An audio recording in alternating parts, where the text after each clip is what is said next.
ప్రభువునందు ప్రియ దేవుని బిడ్డలారా, నేటి వాక్య ధ్యానం కొరకు సహకారాన్ని ఇచ్చిన కుటుంబం కామవరపు కోట నుండి ఒక విశ్వాసి గారి కుటుంబం సహకరిస్తున్నారు. ఈ రాత్రి నేను మనవి చేస్తున్నాను, ఈ కుటుంబం ప్రతి మాసం సహకారాన్ని ఇస్తారు. ప్రభు ఈ కుటుంబాన్ని ఆశీర్వదించాలని మేము ప్రార్థిస్తున్నాం. యేసే పరిష్కారం కొనసాగునట్లు ప్రార్థించండి. తీవ్రమైన ఆర్థిక ఎద్దడి ఉన్నది. ఈ పరిచర్య ఒక ప్రత్యేక పరిచర్య, ప్రభువు ఏర్పరచుకున్నది. ఇది వివిధ అనుభవాలు గుండా పోతుంది.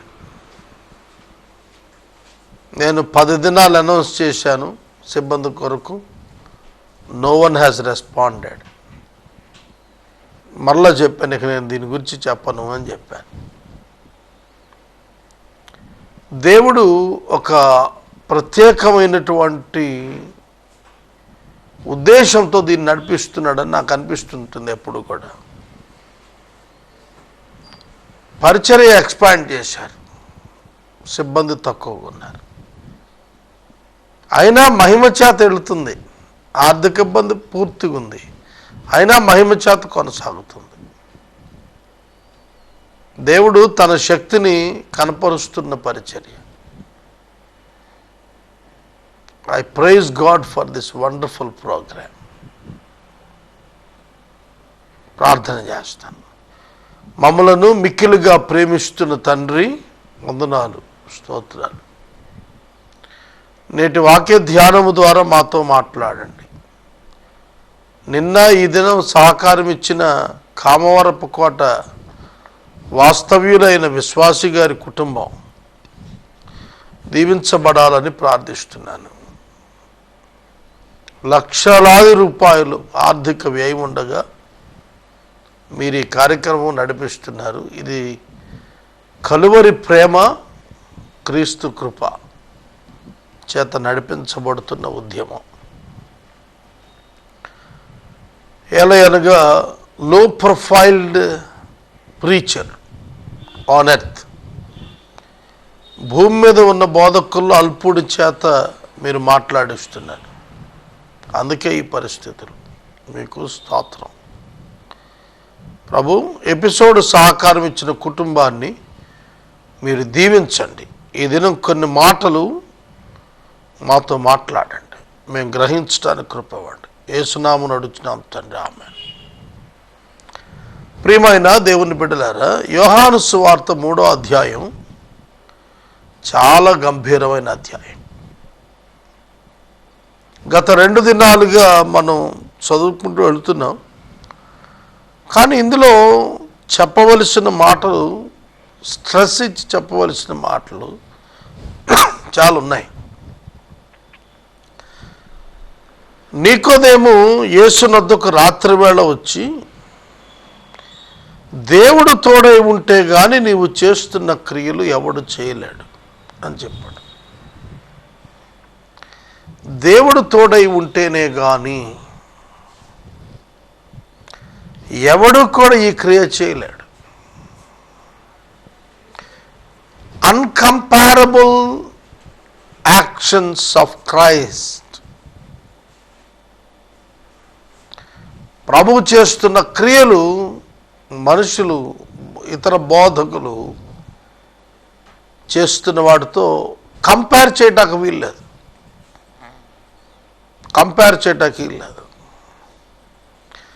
The unique ministry of Jesus Christ, when you compare with others, it is the sign. ఇది గొప్ప సూచన. Public opinion and the opinion of the leaders, ఇది దేవుడు చేస్తున్న కార్యం. యేసు ఏ విధంగా ఆయన చేస్తున్న కార్యములన్నీ కూడా దేవుని తోడుతో జరిగాయని కన్ఫర్మ్ చేస్తున్నాడో నీకోదేమో అలాగున్నది యేసే పరిష్కారం. It's confirmed that God is doing this. తర్వాత ఎప్పుడైతే తను అలా అన్నాడో ప్రభు అతనికి ఒక మాట చెప్పాడు, క్రొత్తగా జన్మిస్తేనే కానీ పరలోక రాజ్యానికి పోలేడు, దేవుని రాజ్యం ఎవడు చూడలేడు. రైట్, దేవుడు తోడుంటే కానీ ఇలాంటి అద్భుతాలు జరగవని నువ్వు చెబుతున్నావు. అంతకంటే ఇంకొక మాట చెబుతాను విను, అదేమిటంటే నువ్వు క్రొత్తగా జన్మించితేనే తప్ప ఎవడైనా సరే దేవుని రాజ్యం చూడలేడు. క్రొత్తగా జన్మించటం ఇట్స్ ఎ షాకింగ్ న్యూస్. నికోదేము ధర్మశాస్త్ర బోధకుడు యేసు దేవుని చేత అద్భుతాలు చేస్తున్నాడని చెప్పగలిగే అనుభవం ఉన్నవాడు. కానీ యేసు మాట అతనికి పజిల్గా ఉంది. యేసు మాట అతనికి పజిల్గా ఉంది. కొత్తగా జన్మించటమా అంటే ఒకడు పెద్దవాడైన తర్వాత మళ్ళీ తల్లి గర్భంలోకి వెళ్ళి ఎలా పుడతాడు? నికోదేము ధర్మశాస్త్ర బోధకుడైనా యేసు అతనితో దీని వివరణ ఇస్తున్నాడు. నువ్వు ధర్మశాస్త్ర బోధకుడు అయింది ఇది ఎరగవా? నువ్వు ఆశ్చర్యపడద్దు. నీవు ధర్మశాస్త్ర బోధకుడు అయి ఉండి ఇది ఎరుగువా? 10వ వచనంలో అన్నాడు, ఎరగవా నీవు? మనం చాలా సందర్భాల్లో ధర్మశాస్త్ర బోధకులు మేము మాకంతా తెలుసు అనుకుంటాం, కానీ తెలియని సంగతులు అనేకం ఉంటాయి అనేది యేసు అతని జ్ఞాపకం చేస్తున్నాడు. క్రొత్తగా జన్మించాలని చెప్పినందుకు ఆశ్చర్యపడకు. ఆత్మ మూలముగా నీటి మూలముగా జన్మించటం ద్వారానే దేవుని రాజ్యంలోకి వెళ్తాము. అంటే ఏమిటి? ఆత్మ మూలముగా నీటి మూలముగా అంటే, నీటి మూలముగా అంటే ఫిజికల్ బాత్, ఆత్మ మూలముగా అంటే experience of salvation, born again or born again experience. క్రీస్తుతో కూడా లేచిన అనుభవం, లోకమునకు చచ్చిన అనుభవం, దేవుని కొరకు తిరిగి లేచిన అనుభవం. ఇదే జీవితాన్ని మారు మనసు పొంది విశ్వాసం ఉంచినప్పుడు పరిశుద్ధాత్మ ద్వారా జరిగే ఒక నూతన జన్మ అనుభవం, born again ఎక్స్పీరియన్స్, తిరిగి జన్మించిన అనుభవం, మృతుల్లో నుండి లేచిన అనుభవం,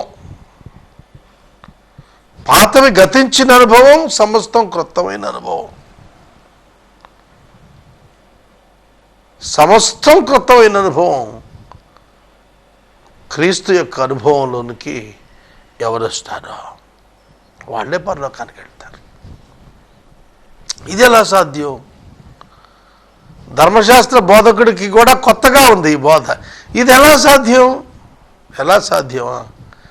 ధర్మశాస్త్ర బోధ చేస్తున్నావు ఇంతకాలం, నీకు తెలియదా?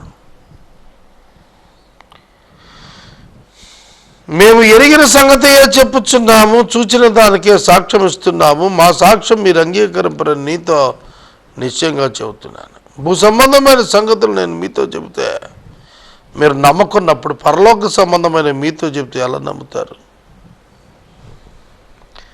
భూ సంబంధమైన విషయాలు చెబితేనే మీరు నమ్మనప్పుడు పరలోక సంబంధమైన విషయాలు చెబితే ఎలా నమ్ముతారు?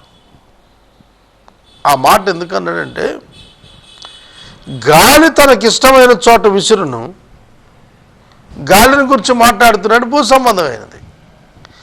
దాని శబ్దం వింటావు, కానీ ఎక్కడి నుండి వస్తుందో ఎక్కడ పోతుందో తెలియదు. ఆత్మ మూలంగా జన్మించిన వాడు కూడా అలాగే ఉంటాడు అన్నాడు. ఎక్కడి నుంచి వచ్చాడు, ఎక్కడికి వెళుతున్నాడు, ఎక్కడికి వెళ్ళబోతున్నాడు, ఏమవుతాడు అనేది ఆత్మ మూలంగా జన్మించిన వాడికి సంభవిస్తుంది. అది ఎవరు ఎరుగరు. No one can understand that. ఇప్పటికీ కూడా నా పరిచర్యలో నాకు అర్థం కాదు ఏంటంటే, ఐ డోంట్ ఇన్వైట్ మనీ. నేను పరిచర్యను ధనవంతుల పరిచర్యలోనికి అన్నట్టు తీసుకెళ్ళలేదు. Still today, after 16 years, I do not have the studio. You can't believe. మా చర్చ్లో చిన్న చర్చ్, ఒక 50 మంది పట్టేది, అందులోనే రికార్డింగ్ చేస్తున్నాను నేను. దీన్ని ఒక స్థిరతలోనికి, ఒక ధనంలోనికి, ఒక ఘనతలోనికి పరిగెత్తించాలన్న తప నాకు రాలేదు. ఇది ఆత్మ సంబంధమైన పరిచర్య. అది ప్రభు చేత ప్రారంభించబడి, ప్రభు చేత కొనసాగించబడి, ప్రభు చేత ముగించబడుతుంది. అది ఎవరు గ్రహించరు. మరియు పరలోకం నుండి దిగి వచ్చిన వాడే, అనగా పరలోకంలో ఉండి మనుష్య కుమారుడే తప్ప పరలోకానికి ఎవడు ఎక్కిపోయిన వాడు ఎవడు లేడు.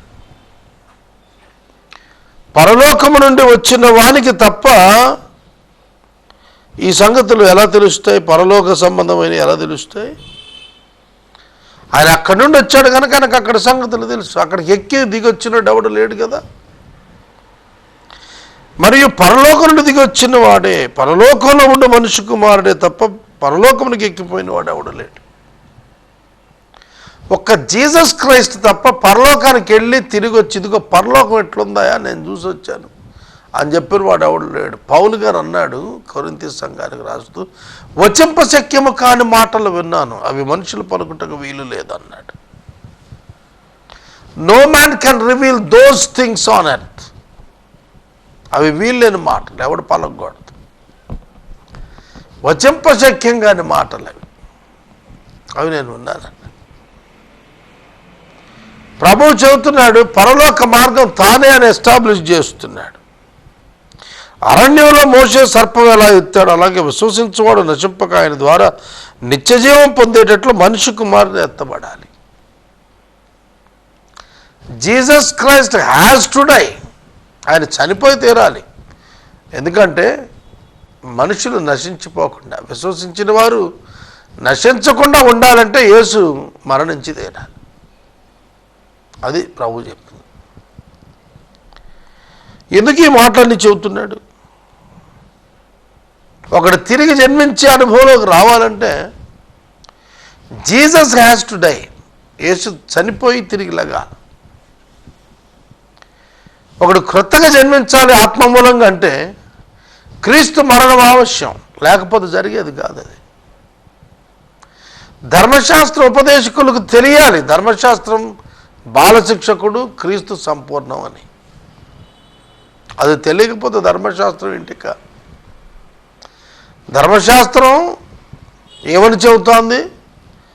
ఒక మనుషుణ్ణి పాపి అని స్థిరపరుస్తోంది తప్ప పరిశుద్ధిని చేయలేకపోయింది. అందుకే క్రీస్తు అవసరం. క్రీస్తు అవసరం. 16 అన్నాడు, అందుకే దేవుడు లోకాన్ని ఎంతో ప్రేమించాడు, తన అద్వితీయ కుమారునిగా పుట్టిన వారి విశ్వాసం ఉంచు ప్రతివాడు నశింపక నిత్యజీవం పొందేటట్లు ఆయన పంపించాడు. నశింపక నిత్యజీవం పొందేటట్లు ఆయన్ని పంపించాడు. ఆయన ఎందుకు విశ్వాసం ఉంచిన వారు నశించకూడదు, నశించరు, నిత్యజీవం పొందుతారు. అలా పొందాలి అంటే కనుక ఆయన ప్రాయశ్చిత్తం చేయాలి. లోకము తన కుమారుని ద్వారా రక్షణ పొందుటకే కానీ తీర్పు పొందుటకు దేవుడు ఆయనని ఈ లోకంలోనికి పంపలేదు. 2 కమింగ్స్ ఆఫ్ జీసస్ క్రైస్ట్. ఒకటి గొర్రెపిల్లగా, ఒకటి సింహంగా. ఆయన గొర్రెపిల్లగా వచ్చేసాడు, కొదమ సింహంగా తీర్పరగా రాబోతున్నాడు. మొదట రక్షకుడిగా వచ్చాడు, రక్షకుడుగానే పంపాడు. లోకం రక్షణ పొందటానికి పంపాడు.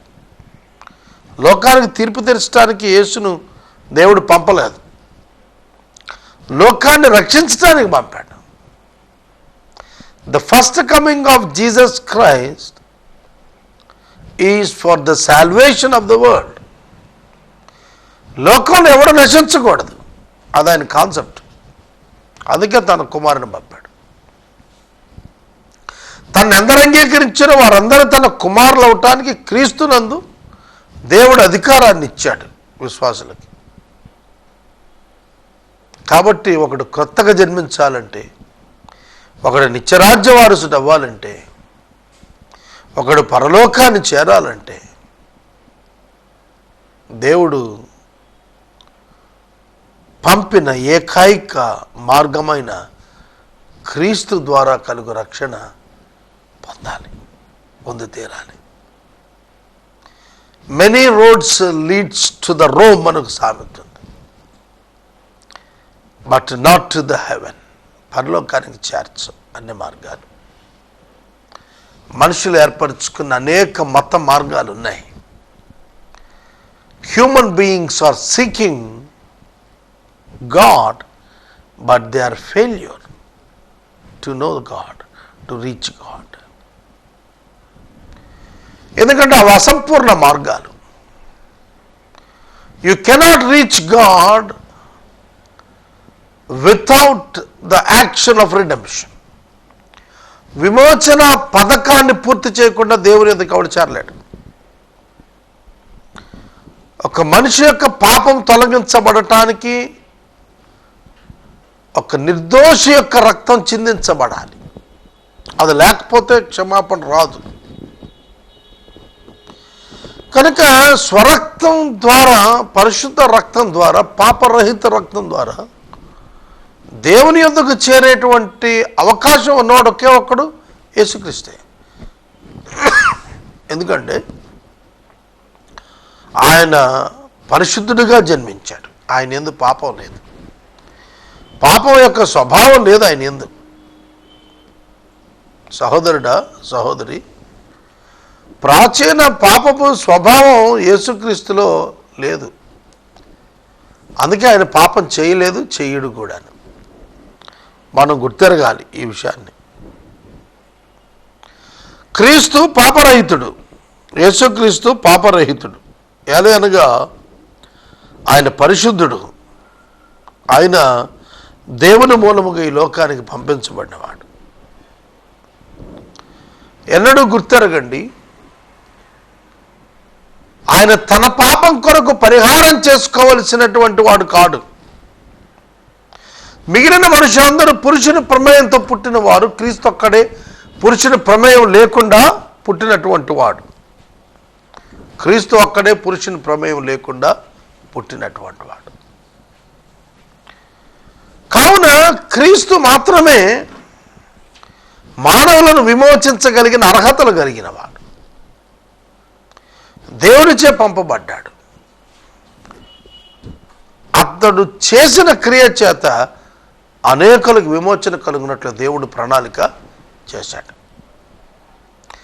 దేవుడు ఆయన రక్తాన్ని అంగీకరించినందున అనేకులు విశ్వసించిన వారికి రక్షణ భాగ్యం కలుగుతాను. ఇది తెలియకపోతే బైబిల్ అర్థం కాదు. నికోదేము అక్కడే భయపడే మళ్ళా యేసుప్రభు దగ్గరికి రాలా, కానీ హృదయంలో ఆ వివరణ పనిచేస్తూనే ఉంది. హృదయంలో ఆ వివరణ పనిచేస్తూనే ఉంది. 18వ వచనంలో అంటాడు, ఆయన యందు విశ్వాసం ఉంచువానికి తీర్పు తీర్చబడదు, విశ్వసింపని వాడు దేవుని అద్వితీయ కుమారుని నామమునందు విశ్వాసం ఉంచలేదు కనుక వానికి ఇంతకు మునిపే తీర్పు తీర్చబడెను. తీర్పు ఇంతకు ముందే అయిపోయింది అవిశ్వాసికి. ఏమిటంటే నిత్య అగ్నిగుండం. నూతనంగా నిత్య నరకాగ్నికి పోవలసిన మానవుడు వెళుతున్న మానవునికి ఒక ఆధారం దొరికింది, అది క్రీస్తు. ఆ క్రీస్తుని అంగీకరించకపోతే నిత్య నరకాగ్నిలోనికి స్లిప్ అయిపోతారు. ఇవాళ లోకంలో కొన్ని కోట్ల మంది, వందల కోట్ల మంది ఉన్నారు క్రీస్తుని ఎరుగని వారు. మరి వారందరూ అగ్నిగుండానికి వెళుతారా అంటే వెళతారని చెప్పక తప్పదు. అది ఇప్పుడు బాధ కలిగి కాదు మీరు కావాలని అలా చెబుతున్నారు అని మమ్మల్ని అన్నా చెబుతున్న వాళ్ళను, యు కాంట్ డినై ద బైబిల్లే కదా మేము చెబుతాను. బైబిల్లో లేనిది మేము చెబితే మీరు మమ్మల్ని ఏదో ఒకటి చేయొచ్చు. బైబిల్లో ఉన్నది చెబుతున్నాం. క్రీస్తు ద్వారా తప్ప ఎవడు పరలోకానికి పోడు. అది బాధాకరమైన వివరణగా అనిపిస్తుంది విన్నవానికి.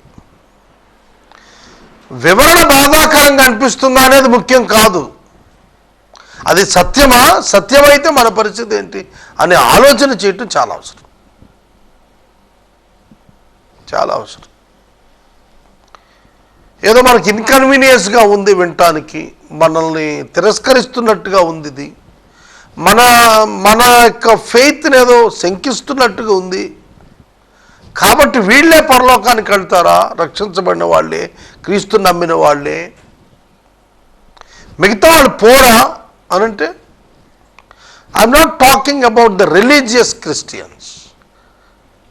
బీసీసీ సర్టిఫికేట్ కలిగి ఉన్న వాళ్ళ గురించి మాట్లాడలే నేను. రక్షణ పొందిన వాళ్ళు, క్రీస్తు రక్తంలో తమ పాపములను కడుగుకున్నవారు, శుద్ధీకరణ చేసుకున్నవారు, యేసు నామమునందలి విశ్వాసము చేత నీతిమంతుడిగా తీర్చబడి తీర్పు నుండి తప్పించుకున్నవాడు, వాళ్ళే పరలోకానికి వెళ్తారు. Others cannot go. చాలా ఆర్గ్యుమెంట్ ఏంటంటే గాస్పుల్ మీద మీరు ఎప్పుడు ఇలాగే చెబుతారు, you deny all people faith. మీరు అందరి విశ్వాసాలని కించపరుస్తారు, మీరందరి విశ్వాసాలని హేళన చేస్తారు, మీరందరి విశ్వాసాలని కరెక్ట్ కాదని చెబుతారు, మీ ఒక్క విశ్వాసమే కరెక్ట్ అంటారు. క్రైస్తవులు అనేది పెద్ద వాదం. దాన్ని మేము మార్చలేదు. ఎలా మార్చుతాం?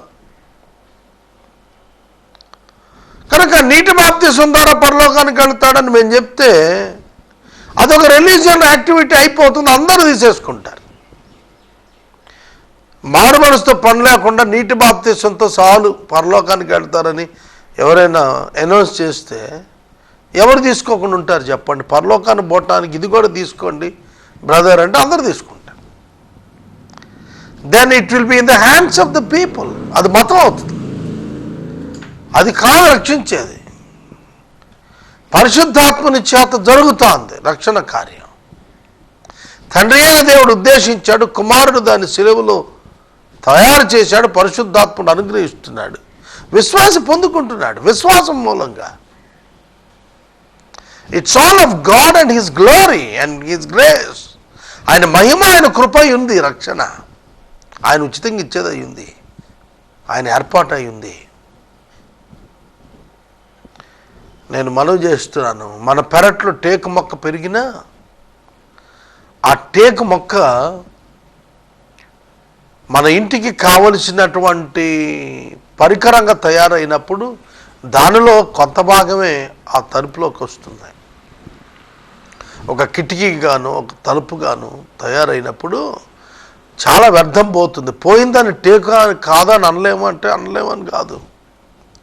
మనుషులందరూ అంతే. మానవ జాతిలో విశ్వసించిన వారు ఆభరణం వంటి వారు, లేదా ఆ ఆర్టికల్ లాంటి వారు, వాళ్ళు పరలోకానికి వస్తారు, మిగిలిన వారు రారు. అందుకే ఒకడు కొత్తగా జన్మించితేనే కానీ, నూతన జన్మ అనుభవం ఉంటేనే కానీ, అంటే క్రీస్తు కొరకు తిరిగి లేచిన అనుభవం, లోకం కొరకు మరణము, దేవుని కొరకు తిరిగి క్రీస్తుతో కూడా లేపబడిన అనుభవం విశ్వాసం ద్వారా ఎవడు కలిగి ఉంటాడో వాడే పరలోకానికి పోతాడు. తీర్పు దినాన వీరు తీర్పులోకి రాకుండా క్రీస్తు నందు వారు దాటి వెళ్ళిపోతారు, జడ్జిమెంట్. ఎందుకంటే their sins were judged on the body of Jesus on cross. క్రీస్తు యొక్క శిలువలో వీరు కూడా ఉండి వీరి పాపములన్నీ కూడా క్రీస్తు మీద పడ్డాయి. వాటన్నిటికి శిక్ష పడింది. ఒక నేరానికి ఒక్కసారి శిక్ష, 2 సార్లు కాదు. కనుక ఆ శిక్షాకాలం అయిపోయింది. నీ పాపానికి రావలసిన శిక్ష నరకం ఉందే, అది క్రీస్తు మీద షిఫ్ట్ అయింది. ఆయన భరించాడు, ఆయన దేవుని కుమారుడు, దాన్ని వహించి జయించాడు. ఆయన సజీవుడుగా ఉన్నాడు. మనమైతే చనిపోతాం, మనం భరించలేం దాన్ని. కానీ ఆయన భరించాడు, ఆయన జయించాడు, మరణాన్ని జయించాడు. కనుక ఆయన ఏదో మనం కూడా మరణాన్ని జయిస్తున్నాం.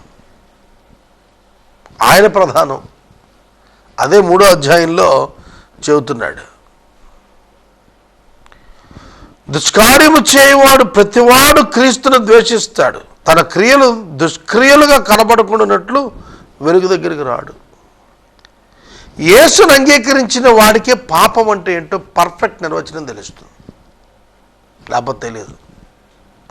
ఎందుకంటే సువార్త యొక్క ప్రకాశం పడినప్పుడే ఆ వ్యక్తి కనుగొనగలుగుతాడు what is sin, what is righteousness.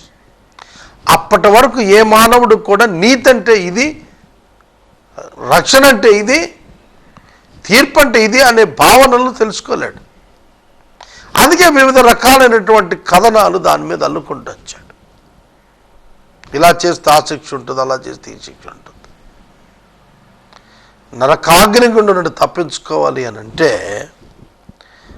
క్రీస్తు అను వెలుగునందు తమ జీవితాన్ని పరీక్షించుకొని దాన్ని తెలుసుకొని ఒప్పుకొని విడిచిపెట్టి తిరిగి ఆ పాపములో కొనసాగకుండుట, దట్ ఈజ్ సాల్వేషన్.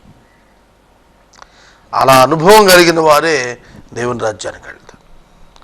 సత్యవర్తనుడైతే తన క్రియలు దేవుని మూలంగా తెలియచేయబడినవి ఉన్నవని, దేవుని మూలంగా చేయబడి ఉన్నవని ప్రత్యక్షపరచబడినట్టు వెలుగునందుకు వస్తాడు. సత్యవర్తనుడు అంటే who loves the truth, but whoever is what is true comes to the light. ఎవరైతే సత్యమును ఇష్టపడుతున్నారో, క్రీస్తుని ఇష్టపడుతున్నారో, వారు వెలుగు దగ్గరికి వస్తున్నారు. They recognise their sins and their faults.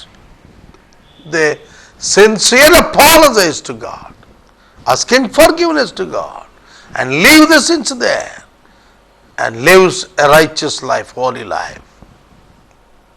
That is Christianity. అది క్రైస్తవ్యం అంటే. గుళ్ళకెళ్ళి వచ్చే సాంప్రదాయం కాదు, చేతుల పైకెత్తి సమూహాలుగా ఏర్పడేది కాదు క్రైస్తవ్యం అంటే. అది జరుగుతున్న మతం.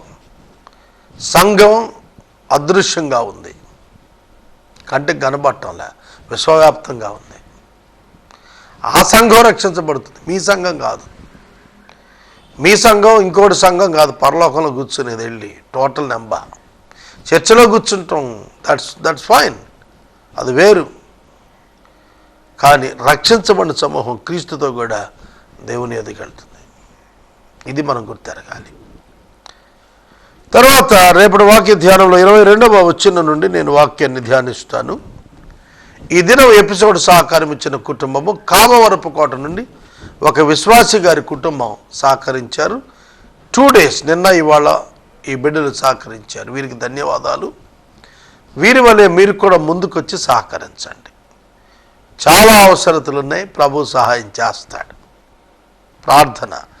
మమ్మను మిక్కిలుగా ప్రేమిస్తున్న తండ్రి వందనాలు. వాక్యం విన్న బిడ్డలను ఆశీర్వదించము, సహకరించిన బిడ్డలను దీవించము. యేసు నామమున ప్రార్థిస్తున్నాను, ఆమెన్. తండ్రి అయిన దేవుని ప్రేమ, కుమారుడి యేసయ్య కృప, పరిశుద్ధాత్మని యొక్క అన్యోన్య సహవాసం సదా మనకు తోడైనను గాక, ఆమెన్.